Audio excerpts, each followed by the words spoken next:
Seja muito bem-vindo, muito bem-vinda ao canal Waldemar Martins. Já vou pedir para você deixar aquele like cheio de estrelas. Por quê? Porque nós estamos lendo A Culpa é das Estrelas, de John Gray, capítulo 12. Abri os olhos às 4 horas da manhã holandesa. Completamente acordada, todas as tentativas de voltar a dormir foram em vão. Então, fiquei deitada ali com o bipap, bombeando o ar para dentro e puxando o ar para fora, viajando nos ruídos de dragão, mas desejando ser capaz de escolher de que jeito respirar. Reli uma aflição imperial até a mamãe acordar e rolar para o meu lado, lá pelas 6 horas. Ela aconchegou a cabeça no meu ombro, o que foi um pouco desconfortável e ligeiramente augustiniano. O hotel serviu o café da manhã no nosso quarto e, para minha total satisfação, continha frios e muitas outras transgressões à composição do café da manhã norte-americano. O vestido que eu tinha planejado usar no encontro com o Peter Van Hout passou à frente dos outros na fila, quando do jantar no Orange. E por isso, assim que eu saí do banho e consegui deixar o cabelo mais ou menos liso, eu passei uma meia hora debatendo com a mamãe sobre as diversas vantagens e desvantagens dos figurinos disponíveis. Até que resolvi me vestir o mais rápida e mais parecida com a Ana em Uai possível. Chuck Taylors, calça jeans escura do jeito que ela sempre usava e uma camiseta de malha azul clara. A estampa da camiseta era a reprodução de um famoso quadro surrealista de René Magritte, no qual ele pintou um cachimbo e escreveu embaixo, em letras cursivas, Cesse Neste Paz Unipip. Isto não é um cachimbo. Eu não consigo entender essa camiseta, mamãe falou. E o Peter Van Hout vai entender, acredite. Em uma aflição imperial, há tipo umas 7.000 referências ao Magritte. Mas isto é um cachimbo. Não, não é, falei. É uma ilustração de um cachimbo. Entendeu agora? Todas as representações de um objeto são inerentemente abstratas. É muito inteligente. Como foi que você amadureceu tanto que consegue entender coisas que confundem a sua velha mãe? Ela perguntou. Parece que foi ontem que eu estava explicando para uma Hazel de 7 anos por que o céu é azul. Você me achou um gênio naquela época. E por que o céu é azul? Perguntei. Porque sim, ela respondeu. E eu ri. Quanto mais perto das 10 horas ia chegando, mais ansiosa eu ficava. Ansiosa para ver o Augustus, ansiosa para conhecer o Peter Van Hout. Ansiosa ao imaginar que minha roupa talvez pudesse não ter sido uma boa escolha. Ansiosa e com medo de não conseguirmos achar a casa certa, já que todas as casas em Amsterdã se parecem. Ansiosa e temerosa de nos perdermos e não encontrarmos o caminho de volta para o filósofo. Ansiosa, ansiosa, ansiosa. Mamãe ficava tentando bater papo comigo, mas eu não conseguia prestar atenção nela direito. Eu já estava para pedir a ela que fosse até o andar de cima ver se o Augustus estava acordado, quando ele chegou. Abri a porta, ele olhou minha camiseta e sorriu. Muito engraçado, ele disse. Não chame meu peito de engraçado, retruquei. Eu estou bem aqui, mamãe disse lá atrás. Mas eu tinha feito o Augusto enrubescer e ficar tão sem ação que finalmente pude sustentar o olhar dele. Tem certeza de que não quer ir também? Perguntei à mamãe. Eu vou visitar o Rijksmuseum Museu e o Vold Park hoje, ela respondeu. Além do mais, eu não consigo gostar do livro dele, sem querer ofender. Agradeça a ele e a Lidvest por nós, tá? Tá, respondi. Abracei a mamãe e ela beijou a minha cabeça bem acima da orelha. A casa branca e geminada de Peter Van Hout ficava saindo do hotel. Logo depois da curva, no Voldstraat, de frente para a área do parque, número 158. O Augustus me deu a mão, carregou o carrinho do oxigênio com a outra e nós subimos os 3 degraus que levavam até a porta pintada de verniz azul e preto da casa. Meu coração batia acelerado. Uma porta fechada era a distância entre mim e as respostas com as quais eu vinha sonhando desde a primeira vez que li a última página incompleta. Dava para ouvir as batidas do som de um baixo alto o suficiente para fazer tremer os parapeitos das janelas. Eu fiquei me perguntando se o Peter Van Hout teria um filho fã de rap. Segurei a aldraba em formato de cabeça de leão e bati a porta hesitante. O som do baixo continuou. Talvez ele não consiga ouvir por causa da música, o Augusto comentou. Ele pegou a cabeça do leão e bateu mais forte. A música parou de tocar e foi substituída pelo som de trópicos. Uma das trancas foi destravada, e mais outra, e a porta se abriu com um rangido. Um homem barrigudo, de cabelo ralo, bochechas caídas e a barba de uma semana para fazer, estreitou os olhos por causa da luz do sol. Ele usava um pijama azul bebê, com um personagem de filme antigo. O rosto e a barriga eram tão redondos e os braços tão magros que ele parecia uma bola de massa de pão com 4 varetas enfiadas. Sr. Van Hout, o Augusto perguntou, a voz esganiçando um tiquinho. A porta se fechou com um estrondo. De trás dela ouviu uma voz aguda e gaguejante gritar: Lidvig! Até aquele momento eu vinha pronunciando o nome da assistente dele como Lidevich. Nós conseguimos escutar tudo através da porta. Eles estão aqui, Peter, uma mulher perguntou. Sim, Lidevich, há 2 aparições adolescentes atrás da porta. Aparições? Ela perguntou com uma melodia cadenciada tipicamente holandesa. O Van Hout respondeu rápido. Fantasmas, espectros, demônios, visitantes, pós-terrestres, aparições, Lidevich. Como pode uma pessoa que almeja obter um diploma de pós-graduação em literatura norte-americana demonstrar um conhecimento tão abominável da língua inglesa? Peter, aqueles não são visitantes pós-terrestres, eles são Augustus e Arrasio, os jovens fãs com os quais você vem se correspondendo. Eles são quem? Eles? Eu pensei que estivessem nos Estados Unidos da América. Sim, mas você os convidou para vir até aqui, se bem se lembra. Você sabe por que eu me mudei dos Estados Unidos, Lidevich? Para que nunca mais precisasse me encontrar com nenhum norte-americano. Mas você é norte-americano. Algo aparentemente incurável, imagino. Mas quanto a estes norte-americanos aí, você deve pedir-lhes que vão embora imediatamente, que houve um terrível engano. Que o bendito Van Hout fez um convite retórico, não a sério, que esse tipo de convite deve ser considerado algo simbólico. Achei que fosse vomitar. Virei para o Augusto que olhava vidrado para a porta e eu vi os ombros dele se encurvando. Não farei isso, Peter. Lidevech respondeu. Você deve recebê-los. Você deve. Você precisa vê-los. Precisa ver como o seu trabalho é importante. Lidevech, você manipulou de caso pensado para provocar esse encontro? Um silêncio demorado se seguiu e, por fim, a porta se abriu de novo. Ele virou a cabeça, metronomicamente, do Augustus para mim, e ainda com os olhos estreitados. Qual de vocês é o Augusto Waters? Perguntou. O Augusto levantou a mão devagar. O Van Hout assentiu com a cabeça e disse: Você já resolveu a questão com aquela franguinha? E foi quando vi, pela primeira vez e única vez, um Augustus Waters totalmente sem palavras. Eu? Ele começou. Hazel, bem. Este garoto parece ter algum tipo de retardamento, Peter Van Hout disse para Lidevich. Peter, ela o censurou. Bem, disse o Peter Van Hout, estendendo a mão para mim. É um prazer sem igual conhecer criaturas tão ontologicamente improváveis. Apertei a mão inchada dele e em seguida ele e o Augusto se cumprimentaram. Eu fiquei me perguntando o que a palavra ontologicamente significaria. Mesmo sem saber o que era, eu gostei dela. O Augustus e eu estávamos juntos no time das criaturas improváveis.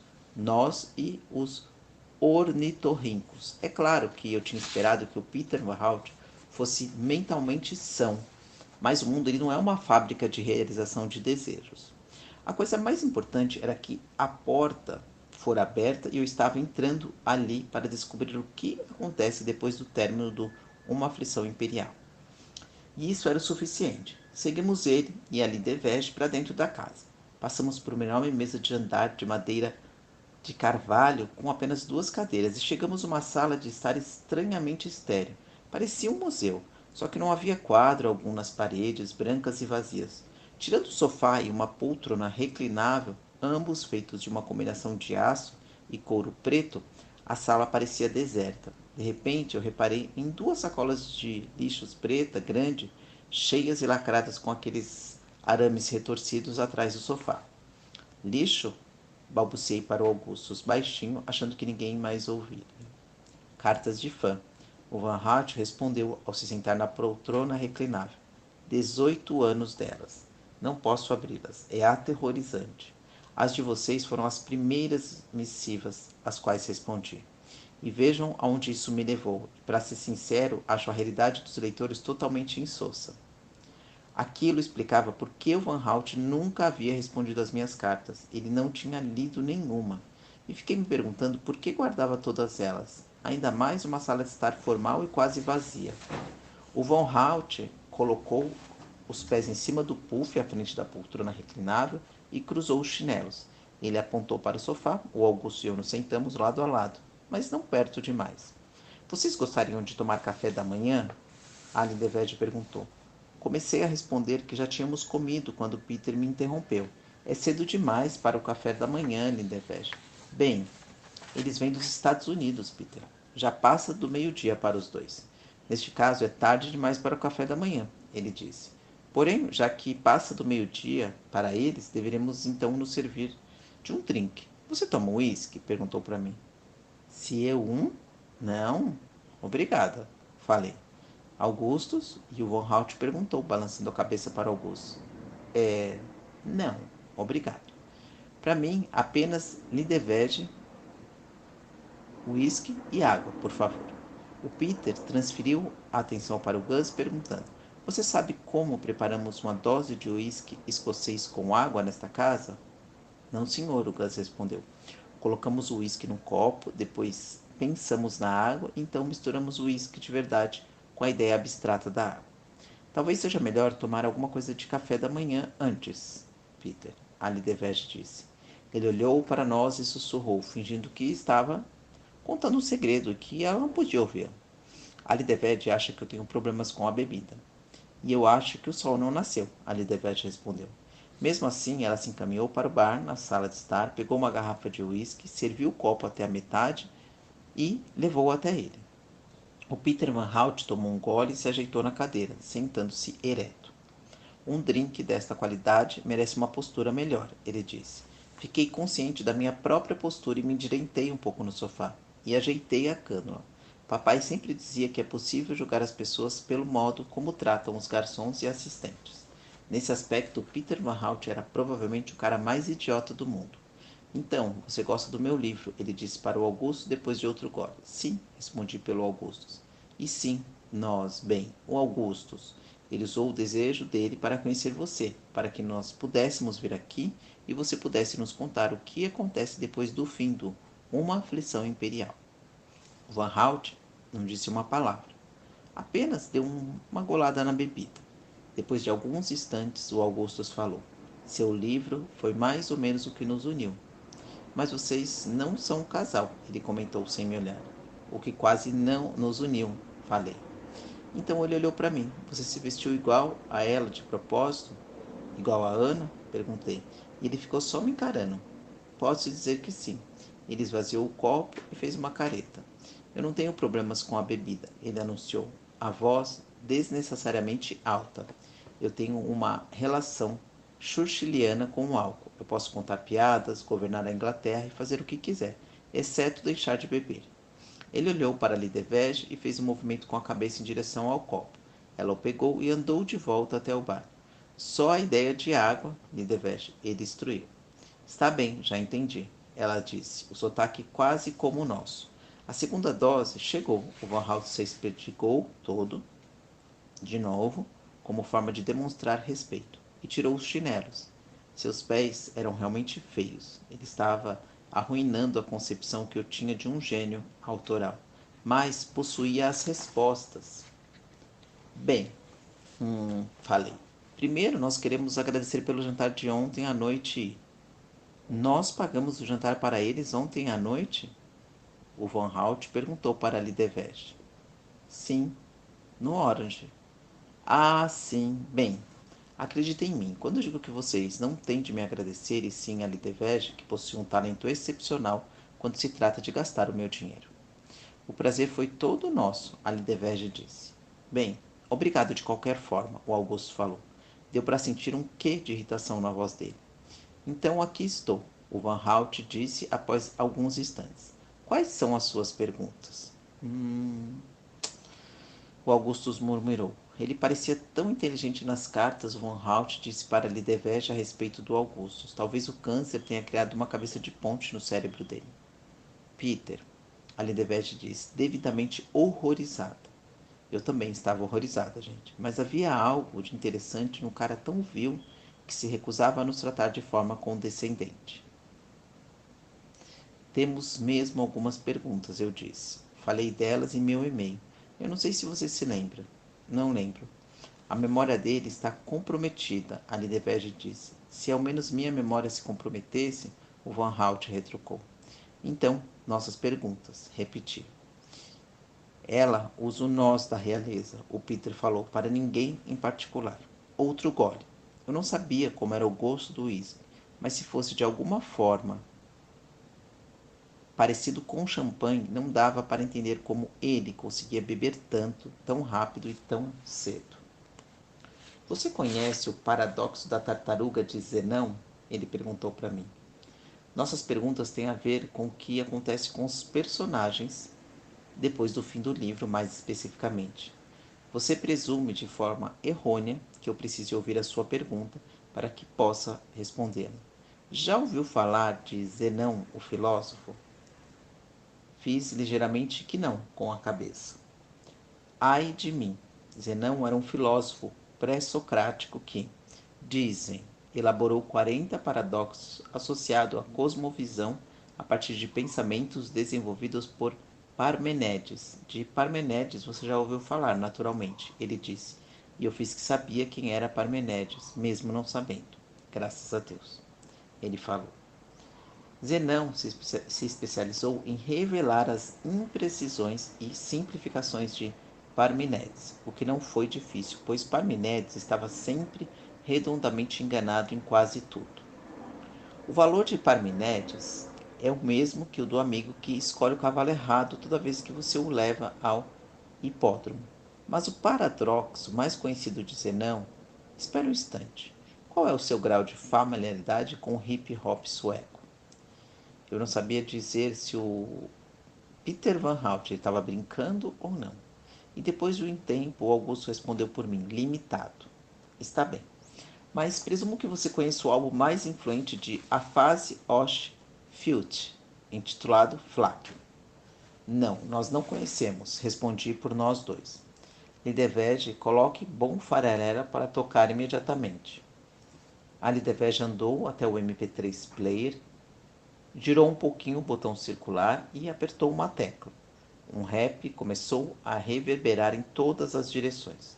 O som era bastante familiar, exceto por ser cantado em sueco. Terminou e o Van Hout olhou para nós na expectativa, seus olhinhos o mais arregalados que conseguiam ficar. Então? Perguntou. Então? Aí eu falei. O senhor deve nos desculpar, mas nós não falamos sueco. Bem, é claro que não falo. Eu também não. Quem é que raios fala sueco? O importante não é o que as vozes estão dizendo, o que quer que seja, mas o que as vozes estão sentindo. Vocês certamente sabem que só existem duas emoções, amor e medo. E o que o Afase Osh Filch navega entre elas com o tipo de facilidade que não se encontra num rap fora da Suécia. Querem que eu bote para tocar de novo? Isso é uma piada? O Gus perguntou. Como assim?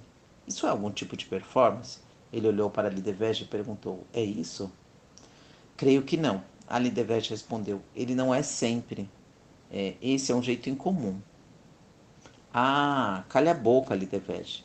Rodolfo Otto disse que se você não tiver vivenciado o luminoso, se não tiver experimentado o encontro irracional com o mistério tremendo, então o livro dele não é para você.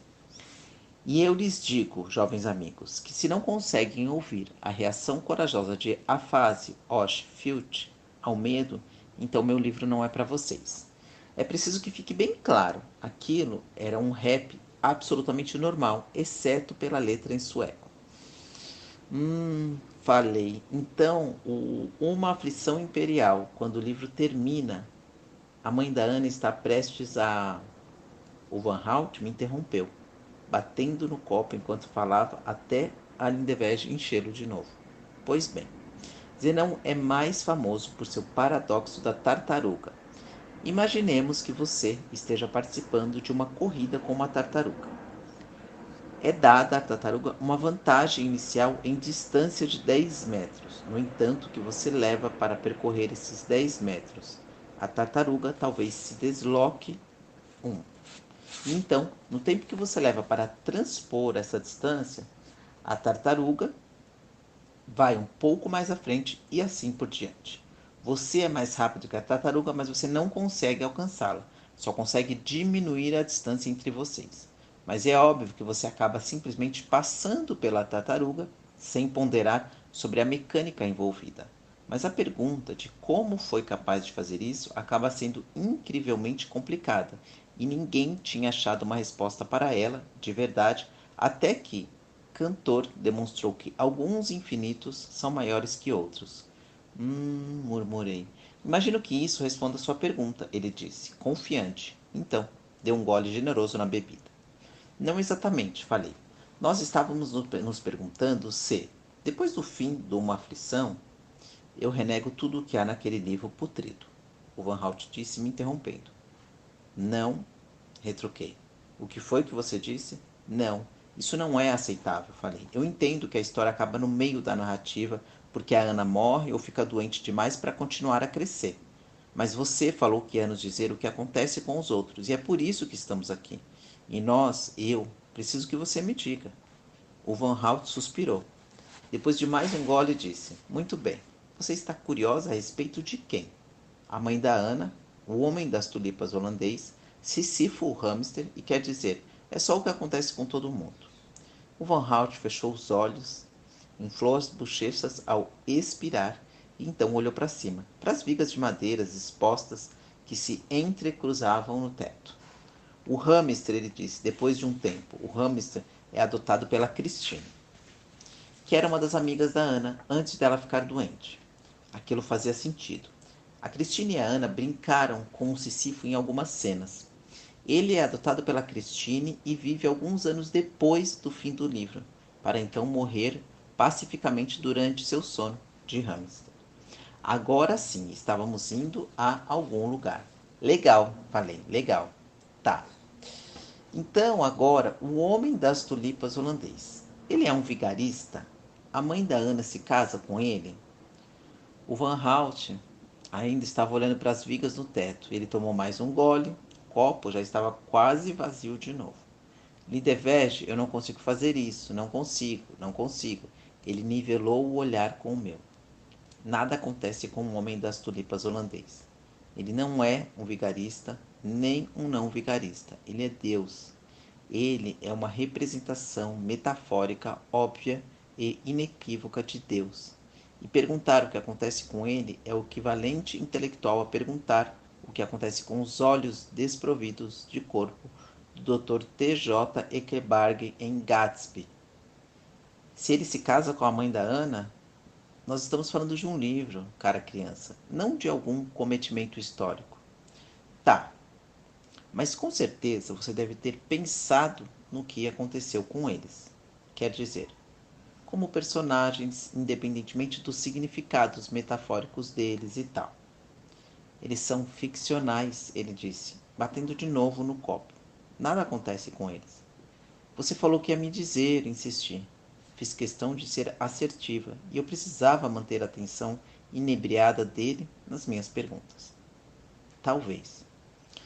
Mas eu me encontrava sobre a impressão equivocada de que você estava impossibilitada de fazer uma viagem transatlântica. Eu tentei lhe dar um consolo. Acho, e deveria ter imaginado que a tentativa seria infrutífera. Mas, para ser totalmente honesto, essa ideia infantil de que o autor de um livro tem algum insight singular sobre seus personagens é ridícula. Aquele livro ele foi composto por rabiscos numa página na minha cara. Os personagens que nele habitam não possuem vida fora desses rabiscos. O que aconteceu com eles? Todos deixaram de existir no momento em que o livro acabou? Não, falei. E me levantei do sofá. Não.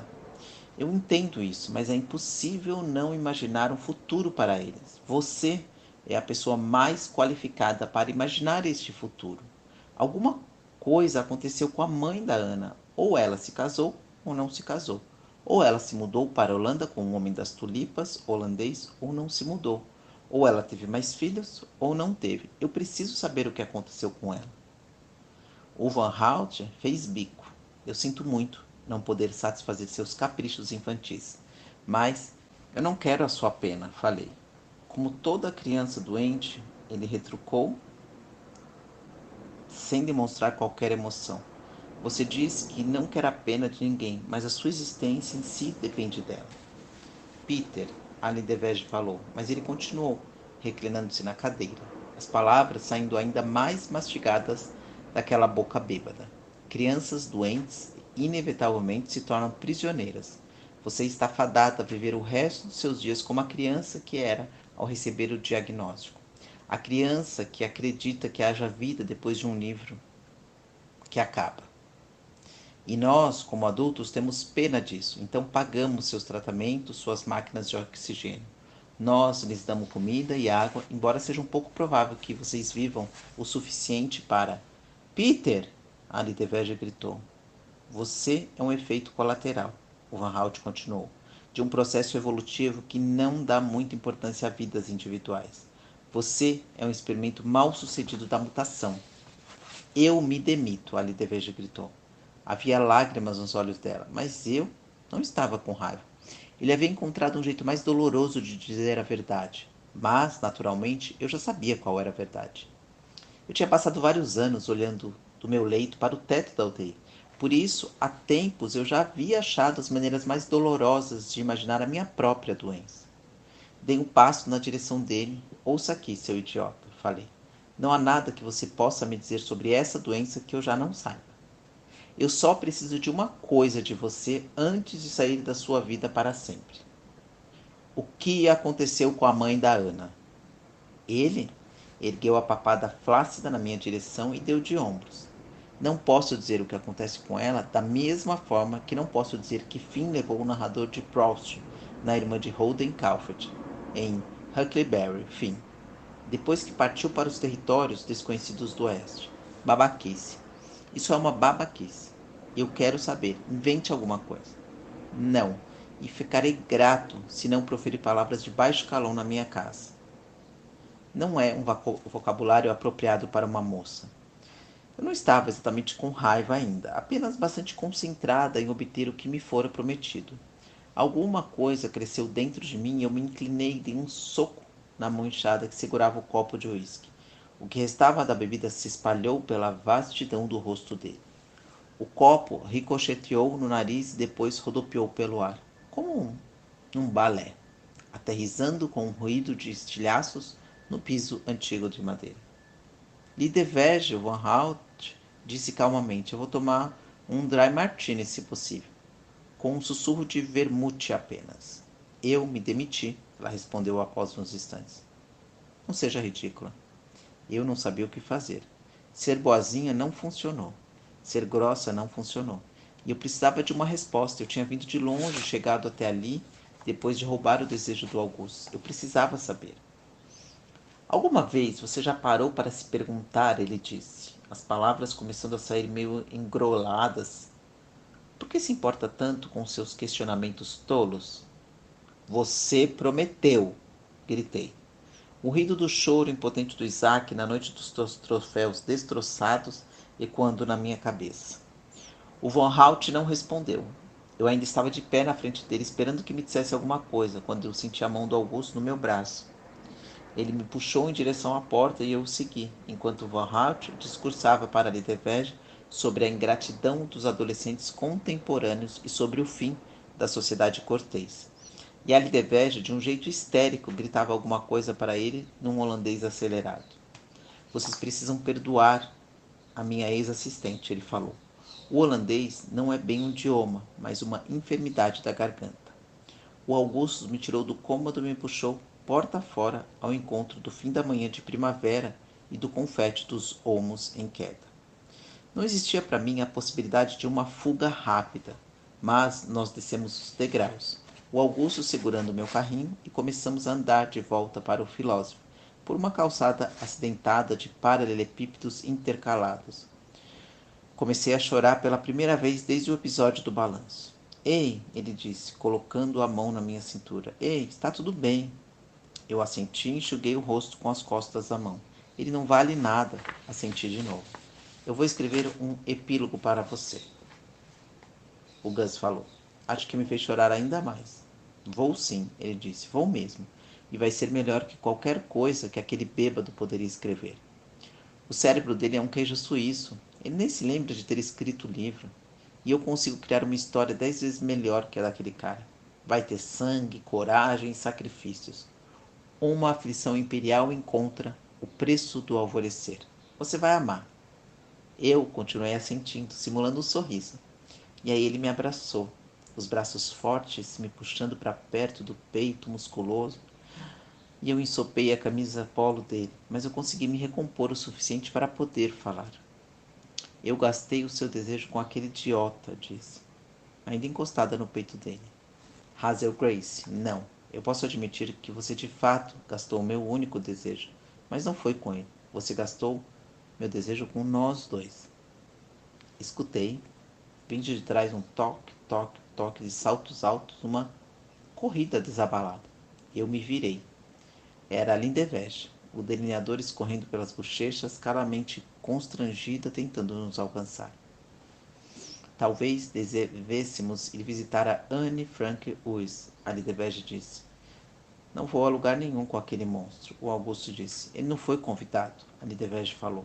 O Augusto continuou me abraçando de um jeito protetor, a mão na lateral do meu rosto. Não acho que... Ele começou, mas eu o interrompi. Nós deveríamos ir. Eu ainda queria respostas do Van Hout, mas isso não era tudo. Eu só teria mais 2 dias em Amsterdã com Augustus Watres e não deixaria que um velho patético os estragasse. O carro da Lidevege era um desajeitado Fiat cinza com um motor estridente, com uma garotinha de 4 anos. Conforme percorríamos as ruas de Amsterdã, ela se desculpava, repetida e profusamente. Sinto muito. Não tem desculpa, ele está muito mal, ela disse. Achei que o encontro o ajudaria se ele visse que o livro tinha tido alguma influência na vida de vocês, mas eu sinto imensamente. Isso é muito, muito constrangedor. Mas nem eu e nem o Augusto dissemos nada. Eu estava no banco traseiro, bem atrás dele. Enfiei a mão no espaço entre a lateral do carro e o assento dianteiro, tentando achar sua mão, mas eu não conseguia encontrar. E além de Vege, prosseguiu. Eu continuei trabalhando para ele porque eu considero um gênio e porque o salário é muito bom. Mas ele se transformou num monstro. Eu imagino que tenha ficado muito rico com a venda do livro, falei, depois de um tempo. Ah, não, não. Ele é descendente do Van Hout, ela falou. No século XVII, um ancestral dele descobriu como diluir cacau em pó em água. Há muito tempo atrás, alguns dos Van Houts eles imigraram para os Estados Unidos e Peter é filho de um deles, mas se mudou para a Holanda depois da publicação do livro, e ele é uma vergonha para uma nobre família. O motor do carro esgoelou. A Lidevege trocou a marcha e nós passamos por uma ponte sobre o canal. Foram as circunstâncias, ela disse. Foram as circunstâncias que o tornaram uma pessoa tão cruel. Ele não é um homem mau, mas hoje eu não pensei. Quando ele falou aquelas coisas horríveis, eu não pude acreditar. Eu sinto muito mesmo. Tivemos de estacionar a um quarteirão da casa da Anne Frank, e enquanto a Lidevege ficava na fila para comprar os ingressos para nós, eu me sentei, com as costas apoiadas numa arvorezinha, olhando para as casas flutuantes atracadas no canal Prince Grache. O Augusto estava em pé à minha frente, movimentando o carrinho do oxigênio em círculos, olhando as rodinhas girarem. Eu queria que ele se sentasse ao meu lado, mas sabia como era difícil para ele se sentar e mais difícil ainda ficar de pé, de novo. Tudo bem? Ele perguntou olhando para mim. Dei de ombros e estiquei o braço para poder colocar a mão na batata da perna dele. Era panturrilha falsa, mas eu segurei firme. Ele abaixou a cabeça para me olhar. Eu queria... Falei.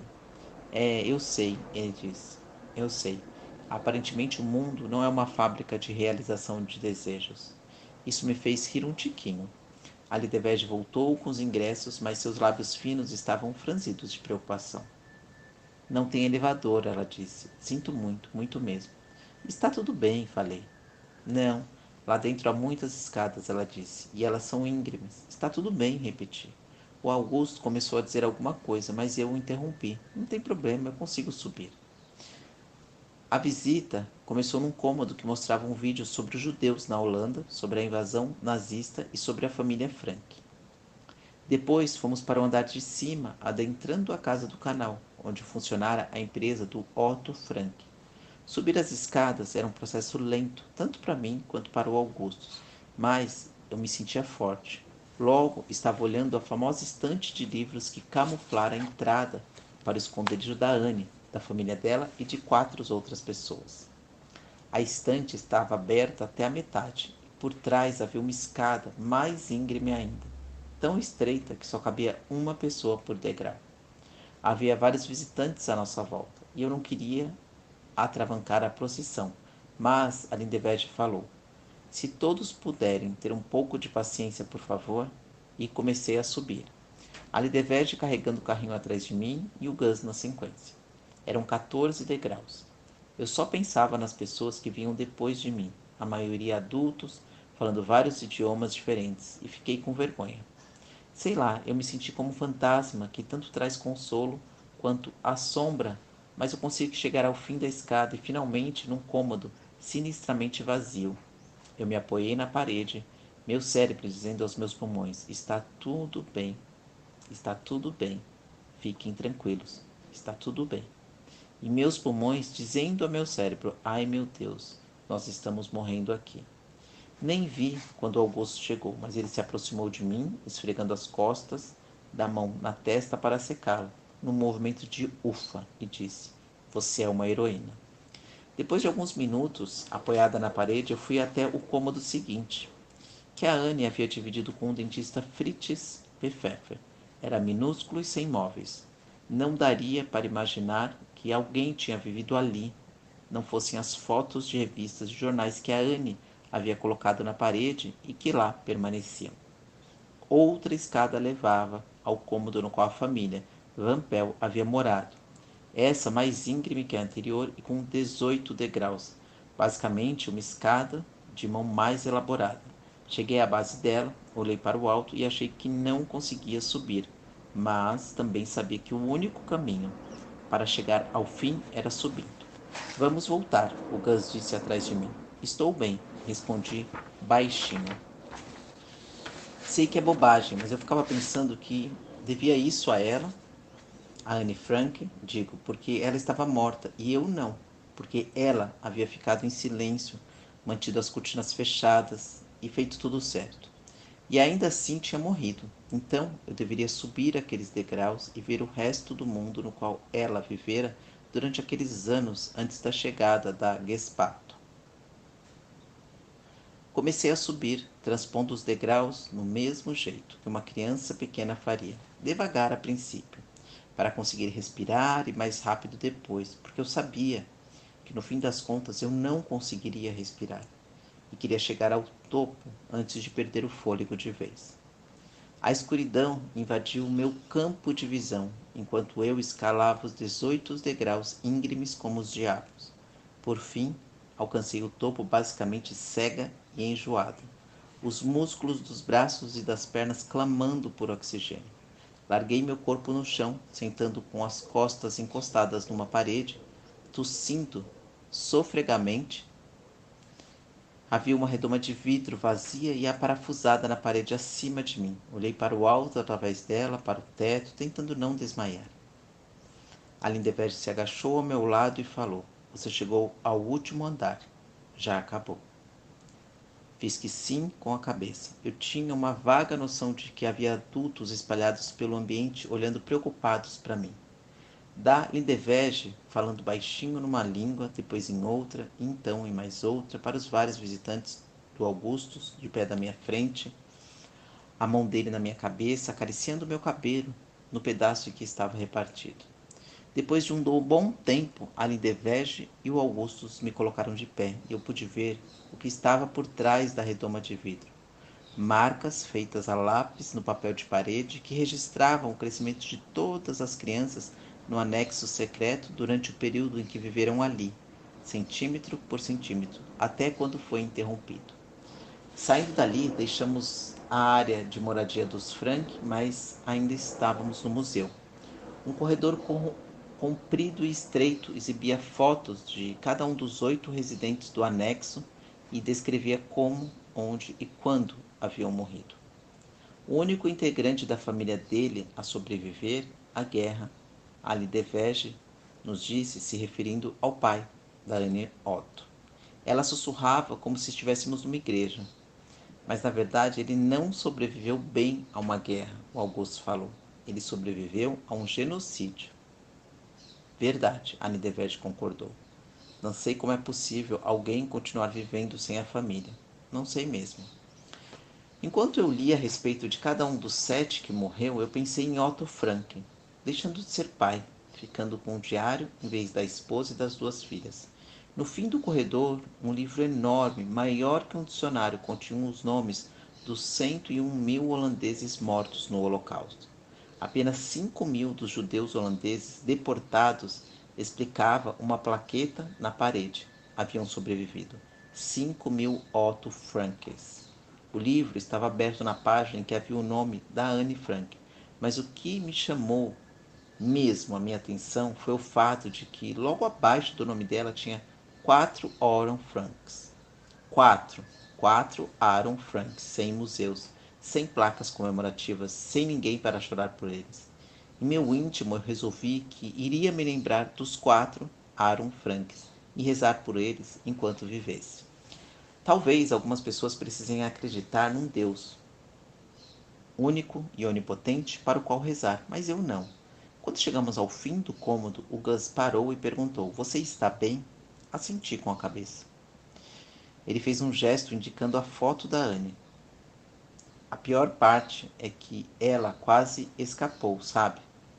Ela morreu algumas semanas antes da liberação dos campos de concentração.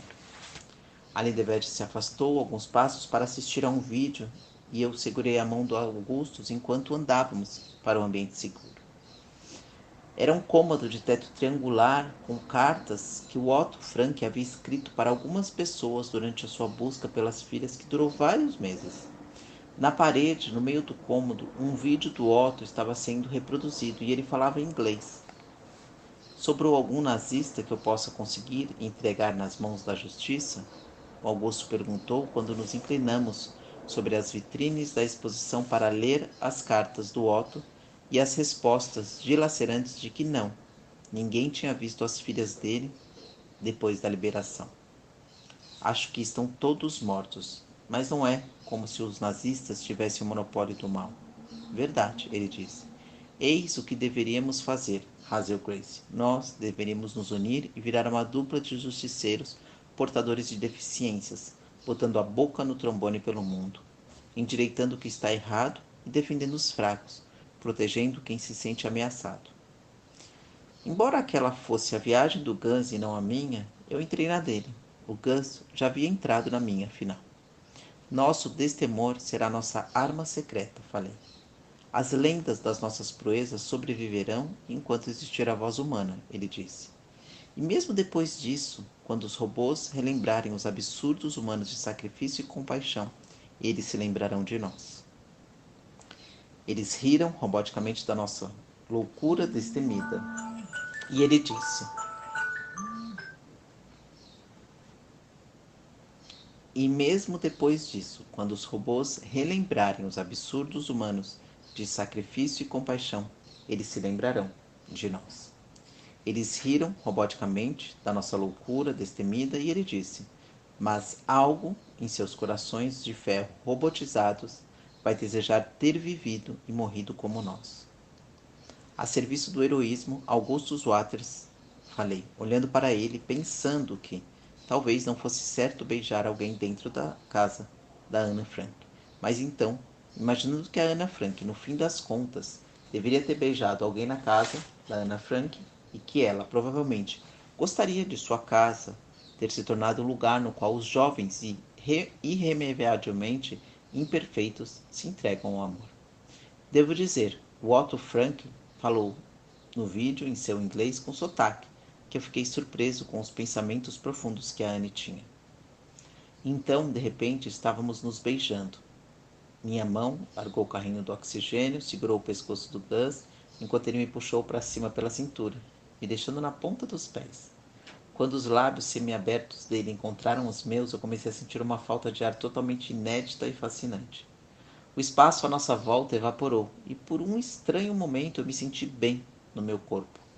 Essa coisa estragada pelo câncer que eu tinha passado vários anos arrastando de um lado para outro parecia de repente valer a pena.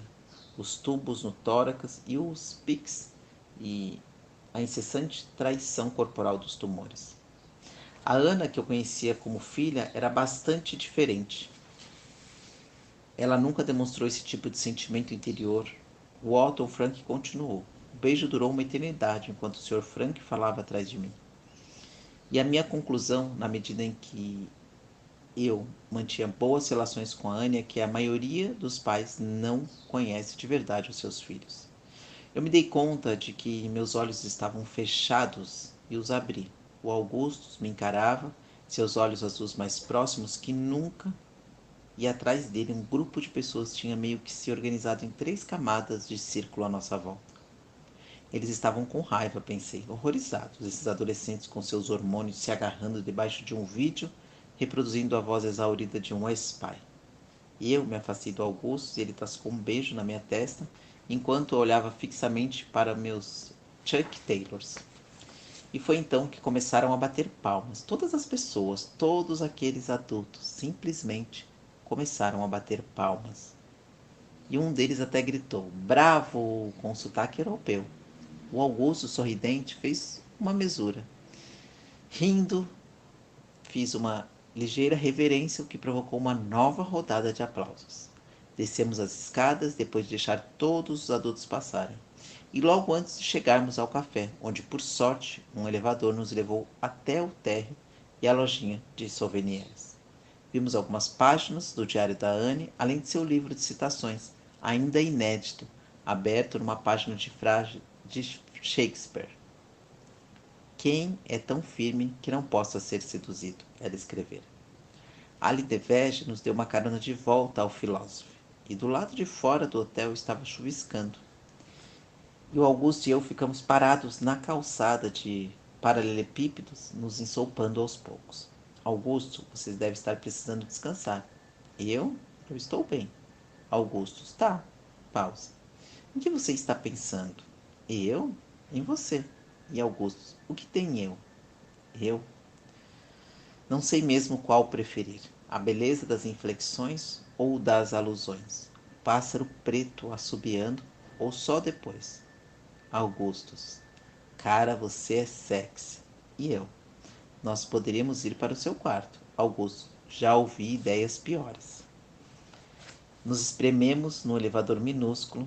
Todas as superfícies, inclusive o piso, eram cobertas de espelhos e tivemos de puxar a porta para fechar o elevador. E então, aquela coisa velha foi rangendo devagar até o segundo andar.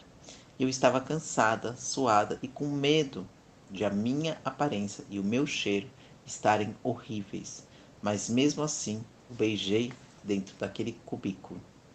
Aí ele se afastou um pouco, apontou para o espelho e disse: Veja, infinitas razas.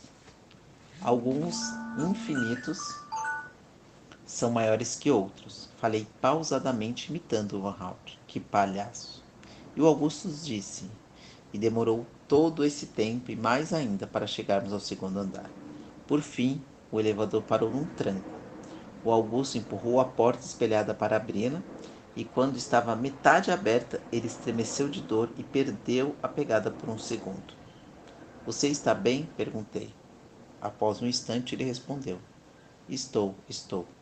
É só a porta que é meio pesada, acho. Ele a empurrou de novo e conseguiu abri-la, me deixando sair primeiro, claro, mas eu não soube que direção seguir pelo corredor e fiquei simplesmente ali, do lado de fora, e ele também, seu rosto ainda transfigurado pela dor. Está tudo bem com você? Perguntei mais uma vez. Só estou fora de forma, Hazel Grace. Está tudo ótimo. Nós estávamos ali parados e ele não tomava a iniciativa de ir para o quarto nem nada. E eu não sabia onde o quarto ficava. Enquanto durava o impasse, eu me convenci de que ele estava tentando descobrir uma forma de não ficar comigo e de que, para início de conversa, eu nunca deveria ter dado aquela ideia e que a iniciativa não deveria ter sido minha. Daí a repugnância dele, que só ficava me olhando de pé sem nem piscar, tentando pensar num jeito de se desvencilhar educadamente da situação. E aí, depois do que pareceu ser uma eternidade, ele falou: fica acima do meu joelho e vai afunilando um pouco e depois a sua pele. Tem uma cicatriz horrenda, mas ela aparece. O que? Perguntei. A minha perna, ele respondeu. Só para você se preparar psicologicamente no caso quer dizer, no caso de você ver ou coisa. Ah, deixe de bobagem. Falei e andei os 2 passos necessários para chegar até ele. Dei um beijo no Augustus, intenso, imprensando seu corpo contra a parede e continuei com um beijo enquanto ele vasculhava o bolso à procura da chave do quarto. Subimos lentamente na cama, minha liberdade um pouco limitada pelo oxigênio, mas mesmo assim eu consegui ficar por cima dele e tirar sua camisa. Senti o gosto do suor na pele, abaixo da clavícula, enquanto sussurrava e a boca encostada nele. Augustus, eu te amo. Seu corpo relaxou debaixo do meu quando ele me ouviu dizer aquilo. Ele esticou o braço e tentou tirar a minha camiseta, mas ela acabou enrolando no tubo. Eu ri. Como é que você faz isso todos os dias? Ele perguntou enquanto eu desenrolava as coisas. Totalmente me dei conta de que minha calcinha rosa não combinava com meu sutiã roxo, como se os garotos reparassem nisso. Eu me enfiei debaixo das cobertas e tirei a calça jeans e as meias, então fiquei observando a dança do edredom enquanto, debaixo dele, o Augusto tirava primeiro a calça jeans, depois a perna. Estávamos deitados de costas, lado a lado, escondidos sobre as cobertas, e depois de um segundo eu tateei à procura da coxa dele e deixei minha mão seguir para baixo até o cotoco, a pele com a cicatriz grossa. Segurei o cotoco por um tempo. Ele se encolheu. Dói? Perguntei. Não, ele respondeu. Ele se virou de lado e me beijou. Você é muito sexy. Falei. Minha mão ainda na perna. Estou começando a achar que você tem um feitiço por amputados. Ele retrucou, ainda me beijando. E eu ri. Eu tenho um fetiche por Augustus Waters, expliquei. A coisa toda foi exatamente o oposto do que eu tinha imaginado. Devagar, paciente, silenciosa e nem especialmente dolorosa, nem especialmente extasiante. Houve alguns problemas relacionados à camisinha, os quais não perdia muito tempo observando. Nenhuma cabeceira foi quebrada, nada de gritos, e para ser sincera, aquela foi provavelmente a maior quantidade de tempo que passamos juntos sem falar nada. Só uma coisa seguiu o protocolo. Depois que tudo terminou, enquanto eu descansava, o rosto no peito dele, ouvindo seu coração bater, o Augustus disse: Hazel Grace, não consigo mais manter os olhos abertos. Literalmente. Utilização incorreta da literalidade, falei. Não, ele disse, tão cansado, e virou o rosto para o outro lado, minha orelha apertada contra o peito dele, ouvindo o ruído dos pulmões enquanto entrava no ritmo do sono. Depois de um tempo eu me levantei, me vesti, achei um papel de carta do Hotel Philosophy e escrevi um bilhete de amor para ele. Querido Augustus, virgens, jovens de 17 anos com uma perna só, da sua Hazel Grace.